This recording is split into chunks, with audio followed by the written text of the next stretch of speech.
Хөтөлбөрийн дараагийн мэдээлэл мөн л Украин улстай холбоотой.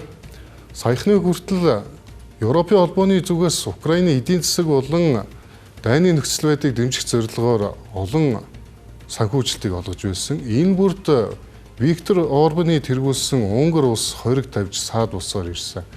Тэгвэл өнгөрсөн сард болсон Унгарын ерөнхийлөгчийн сонгуулиар Виктор Орбан ядагдаж Питер Мадияр гэх эрхэм тус улсын шинэ ерөнхийлөгч болсон билээ. Питер Мадияр өчигдөр өгсөн хэвлэлийн мэдээлэлтэй Украины ерөнхийлөгч Зеленскийтэй уулзаж хоёр улсын зарцаад буй харилцааг сэргээх сонирхтой байгаагаа илэрхийлсэн юм а.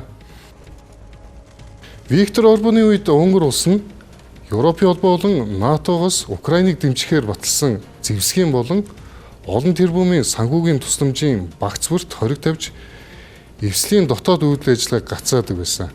Энэхүү сөрөг байр суурийг Питер Мадиарын үед өөрчлөгдөн гэсэн хүлээлт бүж Унгарын зүгээс Украинд тодорхой бодзол тавьж байна.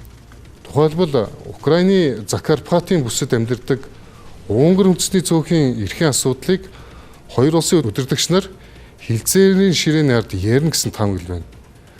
Унгарын энэхүү геополитикийн шийдвэрийн ард мөн эдийн засгийн маш том эрх ашиг нуугдж байгаа. Виктор Орбаны үед Европын холбооны тус улсыг ардчлалаас ухарсан, авилга гаарсан гэх шалтгаанаар 21 тэрбум гаруй еврогийн тусламж хөрөнгө оруулалтын санхүүжилтийг зарцаагаад байсан юм. Инфляц өсөж, эдийн засаг нь хүндэрсэн Унгарын шинэ засгийн газрын хувьд энэхүү асар их мөнгийг суллаж авчрахын тулд Киев рүү найрсаг гараа сунгахаас өөр сонголт байхгүй байна. Ямар ч тач манай хойд хөрш Оросын холбооны улс нь Европын холбоо доторх цорын ганц гэж хэлж болох үз дипломат түншээ алдах магадaltaй болоод байна.